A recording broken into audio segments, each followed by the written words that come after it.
everybody. My name is Lorna Gold and I'm the Director of Movement Building at Faith Invest, and I'm delighted to moderate our next panel discussion, which is entitled Faiths Invest, Principles and Praxis in Islamic, Hindu and Interfaith Investments.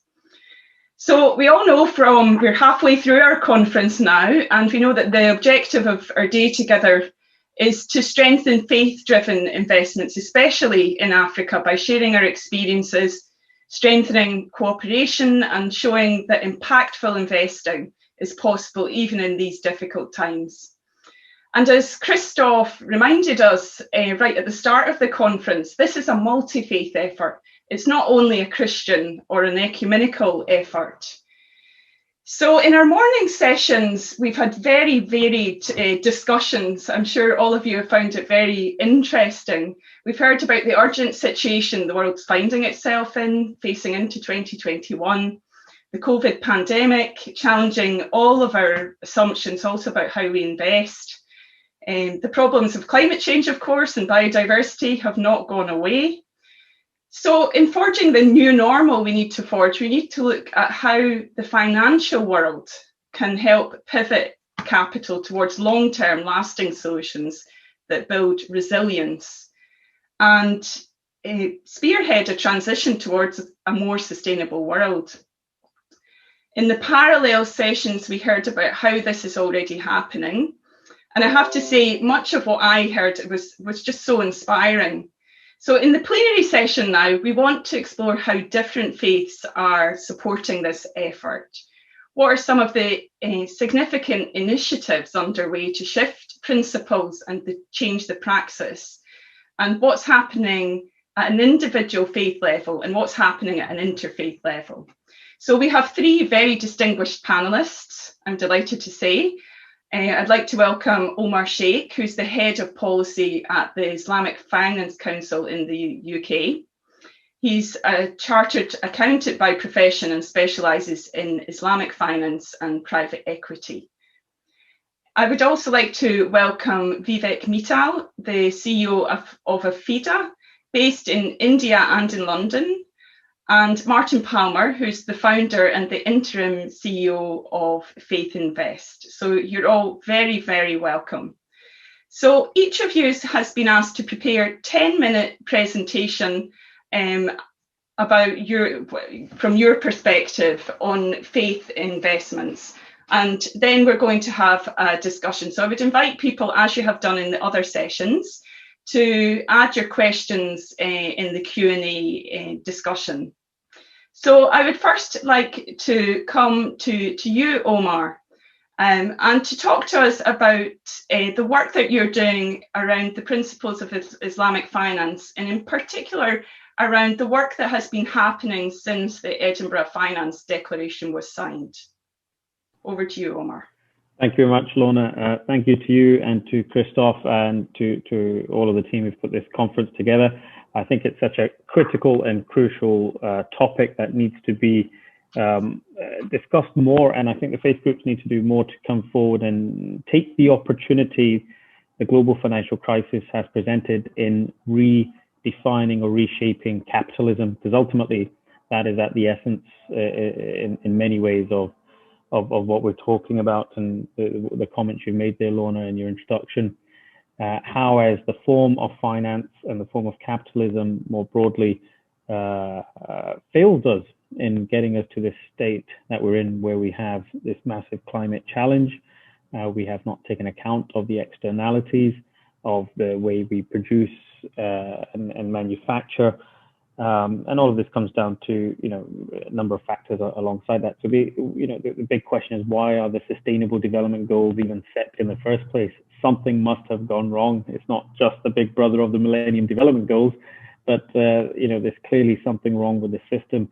And in that, there is a role, I believe, very strongly for the faith groups with their long history and tradition to present some, suggestions and insights across all the different faith groups as to how we can try to address some of these contemporary issues.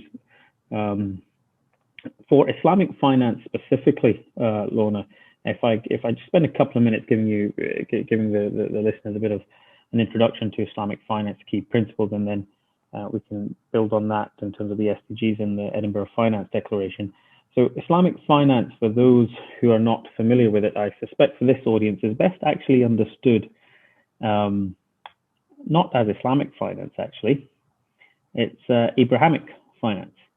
The principles in Islamic finance are not peculiar to Islam. The exact same principles were there in the Christian tradition and in the other Abrahamic traditions. And indeed, if you go back to the Greeks, even Greek philosophers had great issues with the multiplication over time of an inorganic matter, namely a coin, namely interest.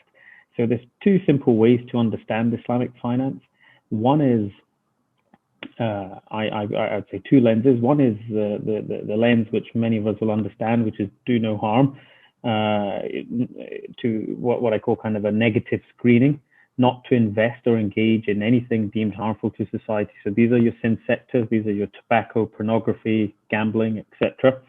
That's fairly well understood. The other lens to apply when trying to understand Islamic finance in a contemporary banking or finance world is a bit more problematic. It's not to receive or charge interest. So if I was speaking to an audience of bankers, normally at this point they fall off their seats in laughter and say, ha ha, how can you ever put a banking system together without interest and interest at its core? Although the Keynesian economics in our current low rates of interest, stroke negative interest rates, I'd love to ask them their views on how a banking system works in negative interest rates. But nonetheless, that is the core issue. And that prohibition on interest is not specific to the Islamic faith. That's an Abrahamic injunction, which indeed my good friend Martin, who's on the panel, can talk a lot better than I can actually about the Franciscan period, and indeed the first 300 years of since Christ, from the time of Christ, where interest was completely banned in the Christian tradition, not usury interest, i.e. even 0.5% or 1%. In that, the different theologians have given different reasons and so on, from the inequity of debt to the inequity of the sharing of risk, between different stakeholders and how it should be shared and so on and so forth. But I don't think that's a conversation more for the theologians and the economists, I think, rather than the purpose of this particular conference. But that's just for the viewers to understand. That's the simplest way to understand Islamic finance. It is a negative screening and a complete ban on interest. What does that mean? So if this helps, it means asset financing is absolutely allowed, where there is a real asset underpinning something. Equity investment, where you lose and you gain the same way as a shareholder does in investing in a business. As the business does well, you do well. If the business doesn't do well, you don't do well. There is lending is allowed on an interest-free basis, so it's very much the purview of supporting people in the microfinance world, genuinely supporting, not monetizing of them. And as there are other injunctions as well there, but more broadly speaking, it aligns the real economy with the financial services economy in a lot stronger manner and clearer manner. There are huge restrictions on derivatives, so highly speculative instruments are simply not allowed. There are legal maxims. You cannot sell something which you do not own, which create these restrictions, and so on.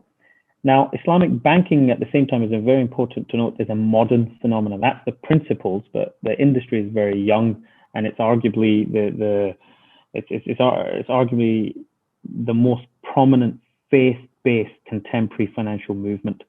We have HSBC, my old employers, EY, the Big Four, UK government, etc., the World Bank, everyone involved now in Islamic finance. Globally, it's worth nearly $2.5–3 trillion, and that's only developed literally in the last 25 years.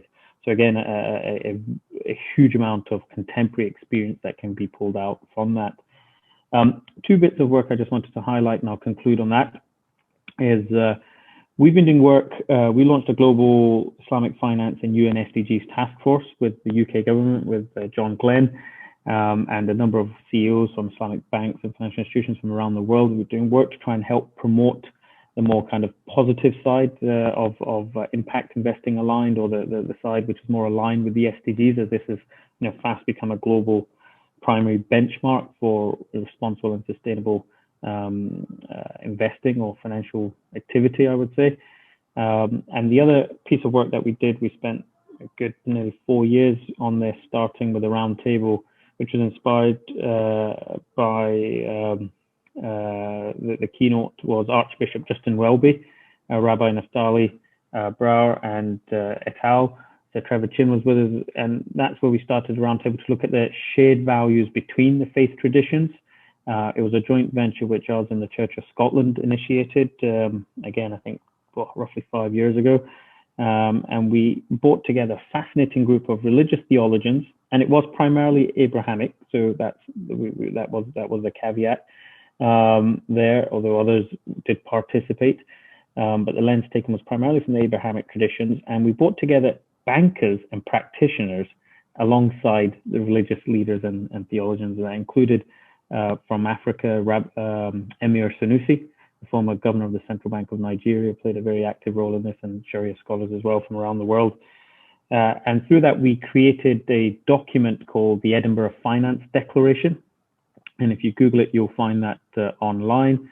And that highlights 6 shared values between the faith traditions, which was fascinating to put that together, but it's put together again in a way which is relevant to contemporary financial markets and so on. They were simply, and I'll finish on that, stewardship, love of the neighbor, human flourishing, sustainability and purposefulness, justice, inequity, and common good.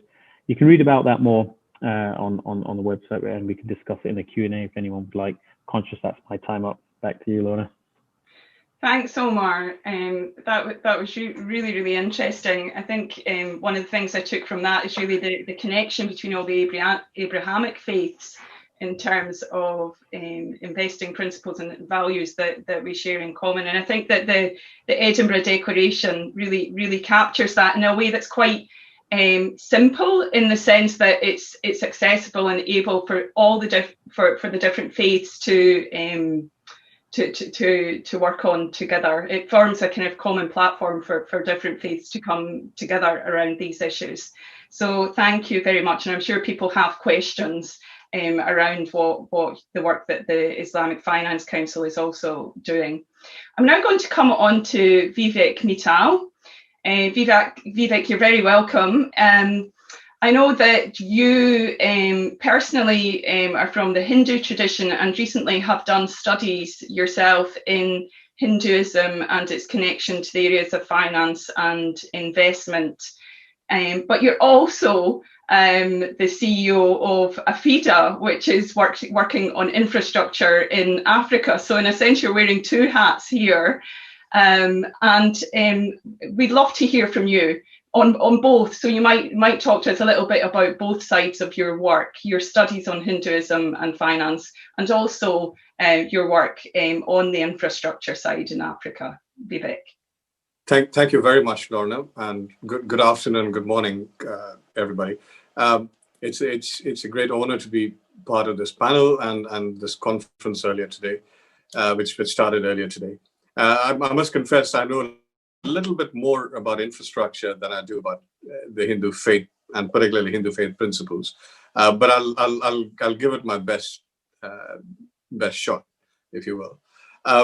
So I'll start with the conclusion of where I want to get to. For me, this conference and today's discussions are most interesting in terms of discussing issues around awareness of the role we play in sustainability, not we as in all human beings. How can faith-based best motivate people to think more carefully about the choices we make, and to mobilize capital and action towards this. So those are my three big points I would like most of the discussion to focus on. Now, I must say, AFIDA Africa, which I run, is not faith-based. It's only by association that I get to speak about both Hinduism and infrastructure in Africa, and you have introduced that. Now, so dealing with the topic I know least about, Hinduism. I speak as a student of the faith. Even though I was born into a practicing Hindu family and I'm 51 years old, It's only about 7 years back that I started studying what this is about. And this, in 2020, with all its challenges, has actually been a great year of insights and reflection for me. I have learned, I have received knowledge and have been the beneficiary of insights, which I can only put down to serendipity. Now, it so happens Hindu scriptures advise us on a concept of karma. That's action. We know the karma to be action, but it's actually about cause and effect as a means of achieving moksha or liberation through action. Now, it is amazing that this wisdom of about 5,000 years old is still relevant today. Now, we say 5,000 because actually our oldest scriptures, the Vedas, refer to a fast-flowing river which has been dated to run dry about 5,000 years back. So this wisdom could actually be older than that. We understand this concept of karma best when we think about serendipity and tragedy. That is when we have a disproportionate amount, a disproportionate result or effect compared to our actions and effort that goes into that. Our scriptures, the Hindu scriptures teach us that actually the nature of God is Sat Chit Ananda. That's true consciousness bliss. And they also profess that actually that is the very true nature of our fundamental selves. The rest of it, at the heart of Hinduism is a unity of all life. That whether it is life in animals or plants or human beings. There is, and knowing this ultimate truth, not just believing it as a preacher might tell us, or a book might demonstrate to us, but it's through contemplation, experience, and the application through karma is how we get liberation. Selfless action is as good, or perhaps a better way of achieving moksha than study and knowledge and contemplation alone. And that is the essence of our main book that most people follow, called the Bhagavad Gita. Now following this path of self-discovery and action gives rise to concepts of dharma, which is duty, of bhakti, which is devotion, ahimsa, which is non-violence, and tyaga, which is sacrifice. So these are the principles which have been reflected in the 2017 Zoo principles, which were choraled by many who are present here today. There is, flowing from these four principles that I've talked about, is a concept of stewardship, which Omar mentioned earlier. Now, the challenge we have is, even though we have 5,000-year-old wisdom in this, there is no real institutional head or organization behind Hinduism. We have many missions around the world. We are, about 1.3 billion people who follow the faith. And this concept of karma is really ingrained in our psyche. From the very word go, most Hindus will be able to identify with it. But there is no real institutional framework that prescribes how we put this into practice. Everything is optional. Everything is, and that's where free will comes in. That said, there is great amount of wealth and capability in the followers of Hindu faith. So we know that in India, which has 83%, or which has the majority of the Hindu population, there's 5 trillion of savings that people have. There's Hindu temples have gold reserves to the tune of $1 trillion, which is about 8 times the amount of reserves that the Indian government has. It is more than the reserves of. It is way more than the reserves of the IMF, Germany, United States, and a few other countries put together. Yes, there are hundreds of millions of dollars of donations that temples receive on an annual basis, and we know nothing about how this has happened. So I'm part of a group that is starting to, or has been contemplating a study of the best ways of mobilizing this capital and applying the wisdoms of the Hindu faith to its sustainable principles. So that's where I'll part company with this, and this is very much work in progress, and we're very much starting on this journey, and all are welcome. to join this, if nothing else, to guide our work. Infrastructure investments and infrastructure investments in Africa. AFIDA is a non-profit association of some of the leading investors in private infrastructure in Africa. Our members include development banks like FMO from the Netherlands, DEG from Germany, Africa Finance Corporation, which is the Pan-African government-backed development institution, along with fund managers such as Actis, AIM from South Africa, Climate Fund Managers, which is a Dutch South African venture, Global Infraco Africa, which are UK government-backed development agencies. We have, these are profit-making entities, even though AFIDA is non-profit. My role is to focus on scaling affordable, sustainable infrastructure in Africa more effectively. So it's the more effectively that I come in. Now, it was interesting that the gentleman from Geneva in the earlier panel mentioned the concept of jugaad. We do work, my members do work in the opposite way of jugaad. We focus on delivering projects on time, on budget, and performing as promised. And that requires a great amount of study and skill to achieve that anywhere in the world. It could be building the M25 around London, or a hospital in the United States or Switzerland, or a school in India, or a wind farm in Kenya. There is a great amount of work and effort that goes into driving out risk, allocating risk mitigation, and allocation of risk to people who can best bear it in the work and financing of structure, so that everybody gets a fair compensation, which is agreed up front on their investment of time, effort, and money. And that is the essence of what we do. Now, Africa offers us great opportunities as well as challenges in implementing this. Let's talk about opportunities. It is assessed that 1 in every 2 children born in the next 20 years will be born in Africa, or likely to be born in Africa.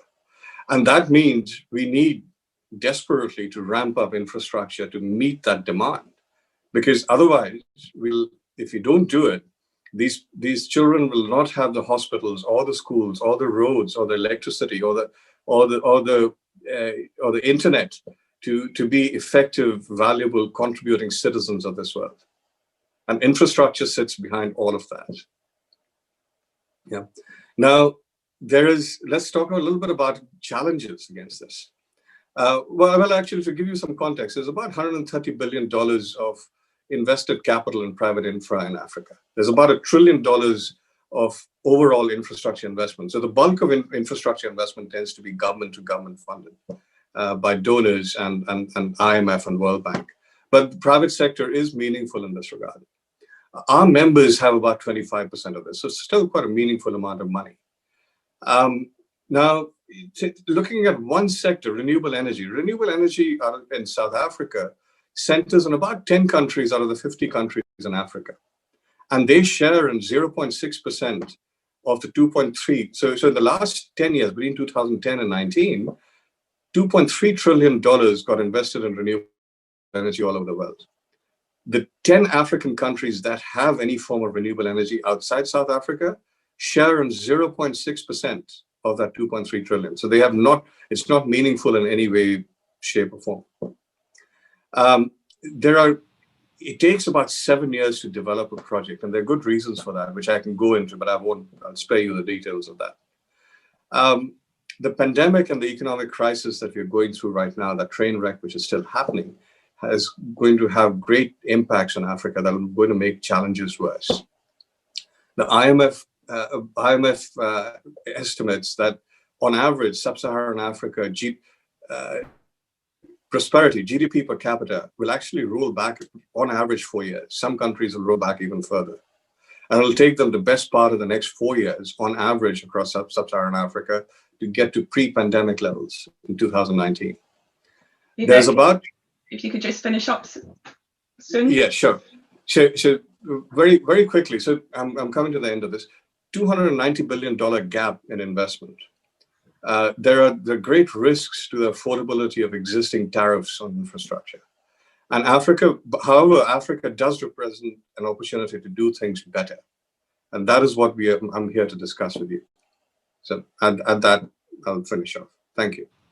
Thank you very much, Vivek. Also in linking these two different aspects of your the work that you're doing, I think you really brought us back to, from the Hindu side, what struck me is the ancient wisdom that you pointed to, and the commonality around stewardship with what Omar was talking about earlier. I want to come on now to our final panelist, who is somebody who's known to many of you, I'm sure, if not everybody, Martin Palmer, who was the initiator and is the interim CEO of Faith Invest. Martin, you're going to talk to us, I believe, about faith consistent investing and the strategy of Faith Invest, what Faith Invest hopes to achieve in the next few years. And perhaps you could also touch on the initiative that we have underway around the faith long-term plans. But I'm sure you also want to respond to some of the comments you've heard by the other panelists. So feel free. Martin, over to you. Thank you very much indeed, Lorna. And thank you, Omar and Vivek. If you've been adding up the sums that have been mentioned by Omar and by Vivek, you'll have come to something like $6 trillion worth of religious investments simply in those two faith communities. The faiths represent the third largest identifiable investing group in the world.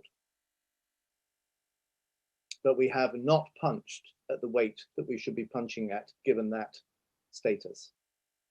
And Faith Invest came into being as a result of discussions that we had through the Alliance of Religions and Conservation, which I used to head, with the UN about the SDGs. And it was very much an awareness that the faiths had a good track record, as Omar referenced, on what we're against, what we won't invest in. We have an emerging role, of which Lorna's played a huge role in terms of disinvestment policies and programs.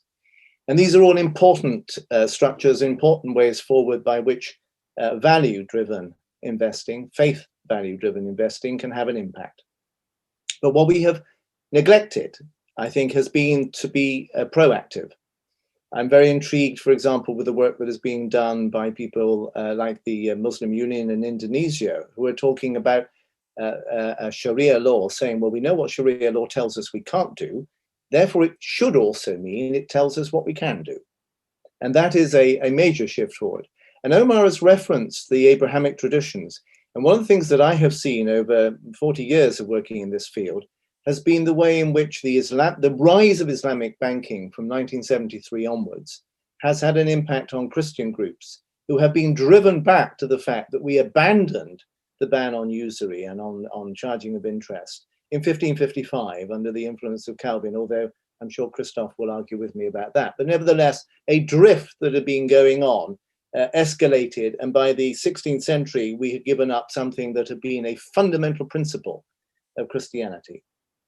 But around the world, there are many different faith traditions and their ideas about what is finance.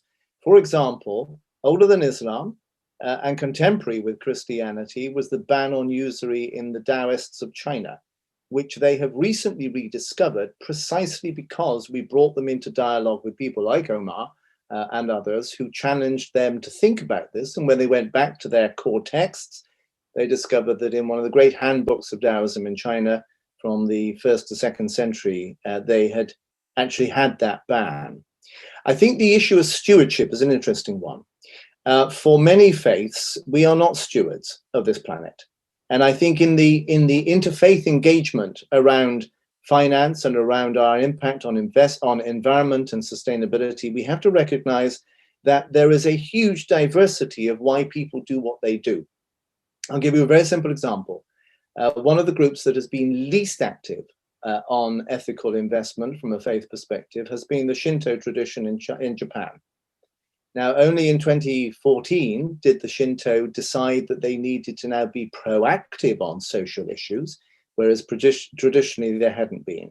But their vision is very different. We held a meeting of investors and owners of religious forests back in 2006. And we brought together forest owners from Buddhism, from Hinduism, from Judaism, from Christianity, Islam, and from the Shinto, who have a lot of forests.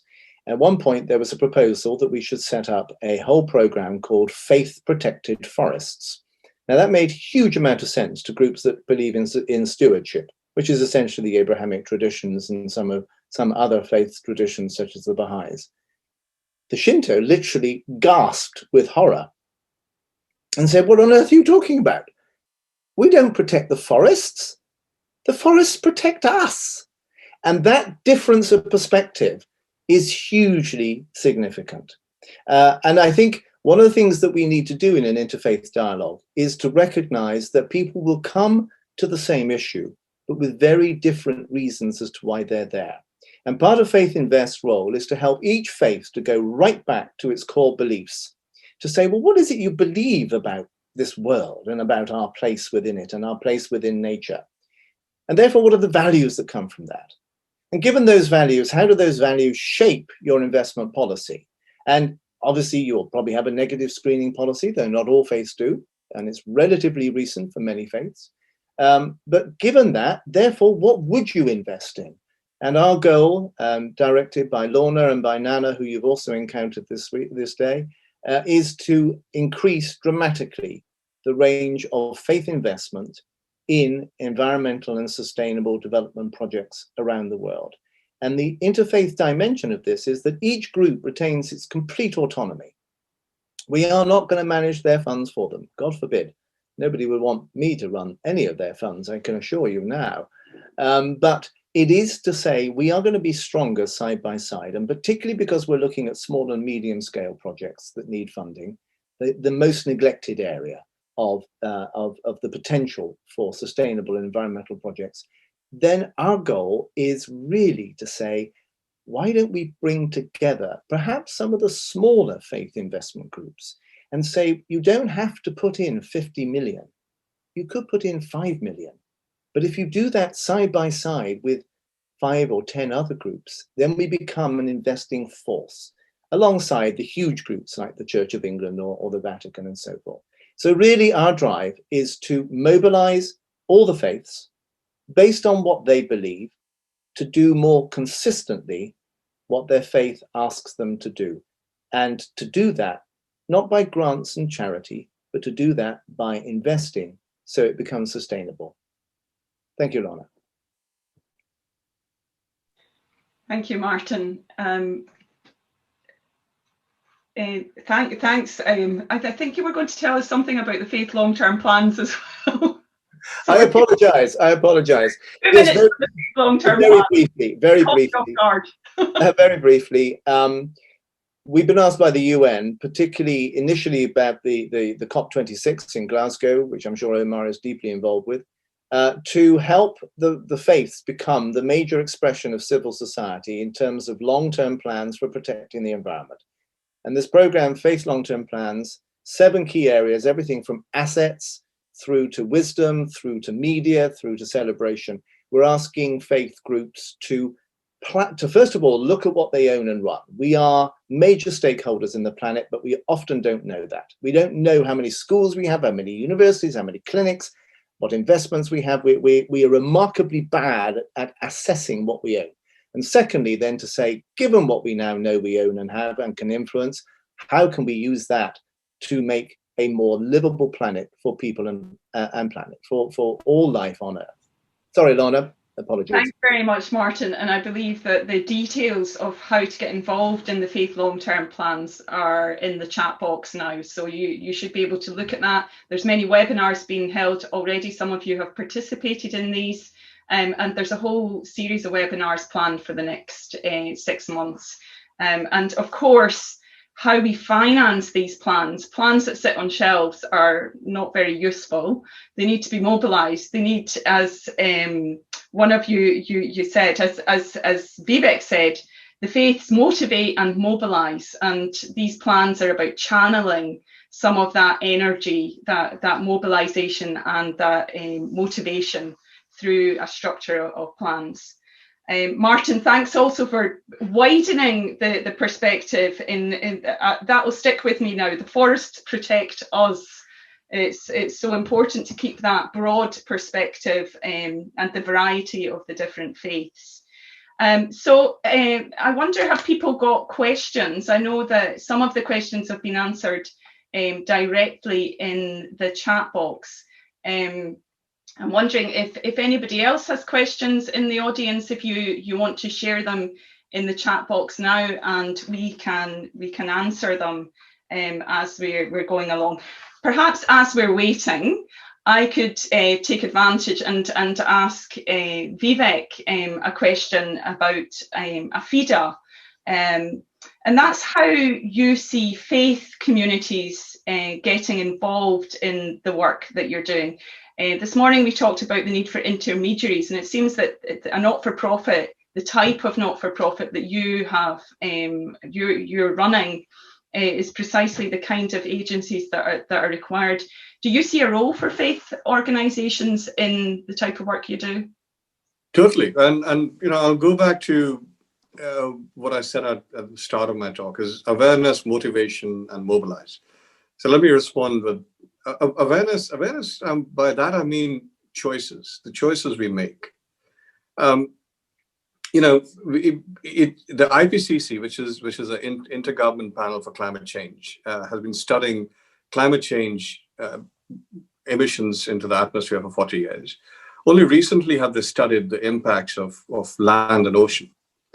And it turns out that we use 70% of the world's land for human purposes. The humans actually influence 70% of all our usable land. And our all the infrastructure that I've talked about, that takes up 1%. That's about 3 times the size of California. All the crops that we grow for ourselves takes about 6%, which is a little bit more than the US and a third of Mexico, perhaps.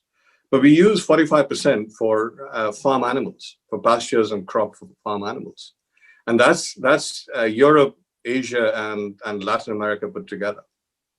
So there is enough place for us, provided we make the right choices. And faiths have a great role in making people aware of the choices we make on that stewardship point that we talked about. Motivation. We face, as I was explaining to you earlier, most of the capital and the talent for infrastructure development in Africa comes from overseas. And the last year in the pandemic, the lack of travel has actually put paid to a lot of development just because of that. We need more engineers, more lawyers, more entrepreneurs from Africa to take up the challenge of getting on the road, affordable, resilient infrastructure for Africans. And I think faiths have a role to play. I studied in a Catholic school all my life in India. Those are the best schools we had in my time. We want that education system to kick into gear. The last is mobilizing domestic capital. Infrastructure in Africa suffers that we most of our capital, 99% or close to 100%, comes from overseas. And there is hardly any capital from Africa itself that takes part in this infrastructure. Yeah. So it's those are the areas, and to the extent faith institutions themselves have capital, we'd like to see them at the table financing these infrastructure developments. Thanks, Vivek. And hopefully today you've made some connections with people who are looking to invest and to engage with you in the work that you're doing from the previous sessions as well. I'm still looking to see if there's one question come in. Examples, if any of you have examples of faith investors investing in climate solutions that have worked. This is from James Buchanan in Operation Noah. What is their experience?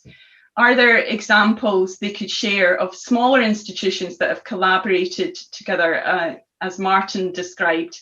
So maybe, Martin, do you want to take that one? And I'm sure Omar also has some. Very, very briefly, to point to the Interfaith Power and Light organization in the States, which has 22,000 religious buildings that are solely purchasing from alternative energy, but which has now become a major generator of alternative energy, feeding back into the grid.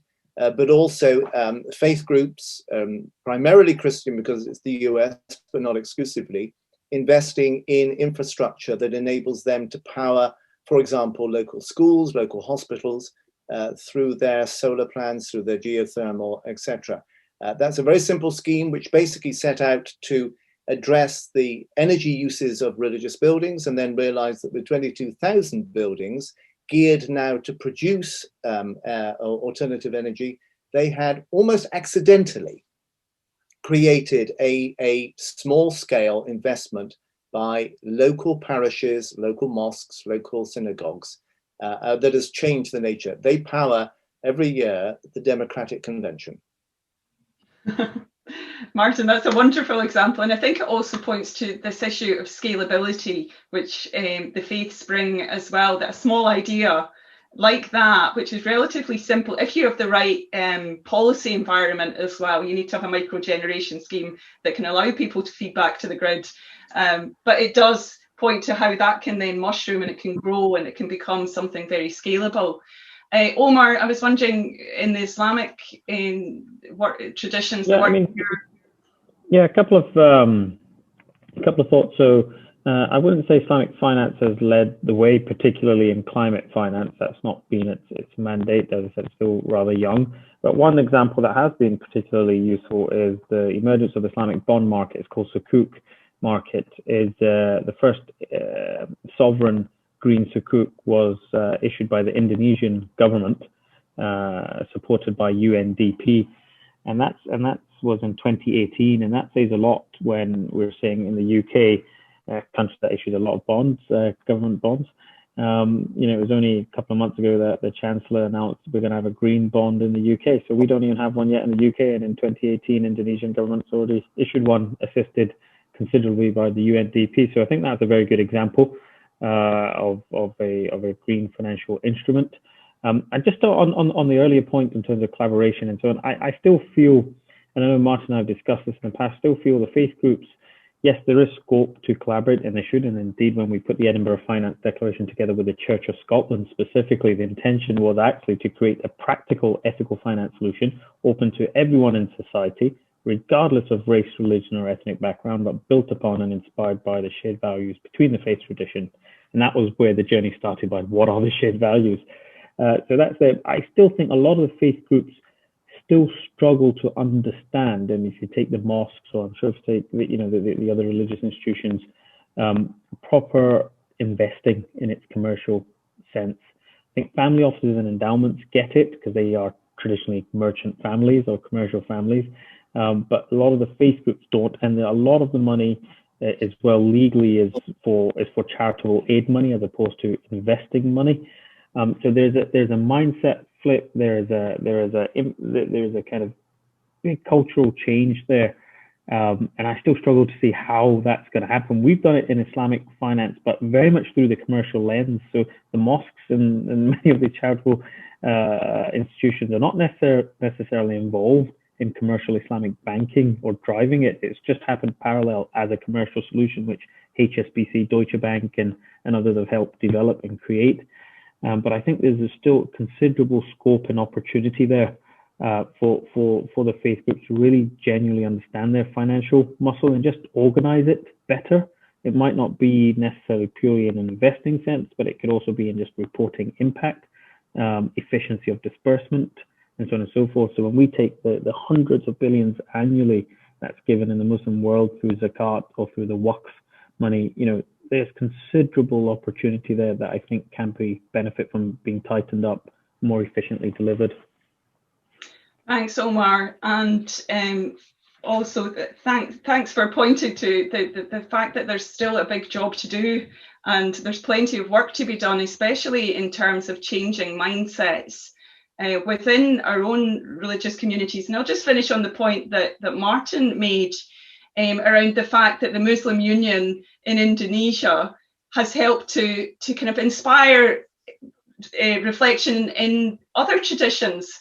So the fact that one group is doing it can have a huge kind of knock-on effect in other faith traditions who are maybe not quite quite there yet and feel that they too have to step up and revisit their own traditions.